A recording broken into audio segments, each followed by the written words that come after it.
Class 11 के time ना physics मेरा सबसे ज़्यादा वीक सब्जेक्ट था। कॉन्सेप्ट अगर समझता भी था तो क्वेश्चंस मुझसे सॉल्व नहीं हो पाते थे। मैक्सिमम टाइम मैं क्वेश्चंस में फंसता ही था। इसके पीछे का रीज़न यह था कि बेसिक्स वाले जो चैप्टर्स थे उनको मैंने अच्छे से क्लियर किया ही नहीं था। जब क्लास कराया गया था तब मैंने उन सब चैप्टर्स को स्किप किया था, जिस वजह से फिजिक्स मेरा वीक बनता गया। मैक्सिमम टाइम कॉन्सेप्ट क्लियर हो तो जाता था लेकिन क्वेश्चन सॉल्व भी नहीं हो पाता था। फिर कुछ टाइम बाद मैंने बेसिक्स वाले चैप्टर्स पर अच्छा खासा टाइम दिया, फाउंडेशन अच्छे से बिल्ड किया, फिर धीरे धीरे फिजिक्स मेरा बेस्ट बनता गया। तो सवाल आती है कि फिजिक्स के बेसिक्स वाले चैप्टर्स है कौन से, क्योंकि अभी बहुत सारे नीट एस्पिरेंट है जिसका फिजिक्स वीक है। अब फिजिक्स वीक होने का one of the reason basics वाले चैप्टर्स भी होते हैं। तो वही सब बेसिक्स वाले चैप्टर्स के बारे में बताऊंगा जिनको जब भी पढ़ो अच्छे से आपको क्लियर करना जरूरी है। तो सबसे पहले तो बेसिक्स के लिए स्टार्टिंग में ही बेसिक्स मैथ्स एंड वेक्टर बहुत ज्यादा इंपॉर्टेंट है, इनको अच्छे से क्लियर कर लेना है। फिर उसके बाद motion in a straight line, motion in a plane, laws of motion और वर्क पावर एनर्जी, ये 4 चैप्टर जो है ना बहुत ज्यादा इंपॉर्टेंट है। अगर इन सब चैप्टर में कोई भी चैप्टर आप मिस करते हो तो आने वाले चैप्टर्स में बहुत सारा कॉन्सेप्ट आपका क्लियर नहीं होगा या फिर क्वेश्चन सॉल्व करने में बहुत ज़्यादा दिक्कत होगी।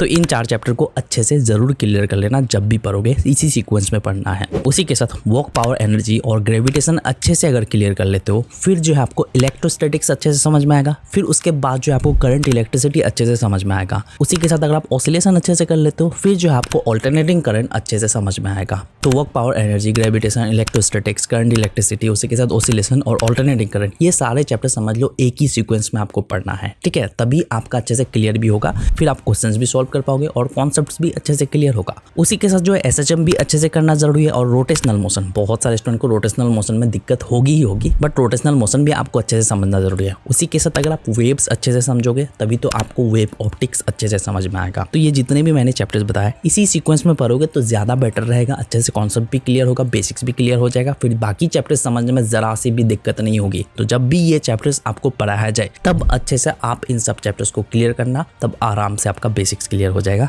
और टाइम टू टाइम इंप्रूव करते रहोगे तो ऑटोमेटिक क्वेश्चंस भी इजीली सॉल्व कर पाओगे। तो अगर आप जानना चाहते हो कि मैंने फिजिक्स को कैसे बेस्ट किया था डे बाय डे इंक्रीज करके, तो उसके लिए मैं डेडिकेटेड वीडियो बना सकता हूँ, कमेंट सेक्शन में बोल सकते हो। तो बस मुझे आपको यही बतानी थी। मिलते हैं नेक्स्ट वीडियो के साथ। Thank you.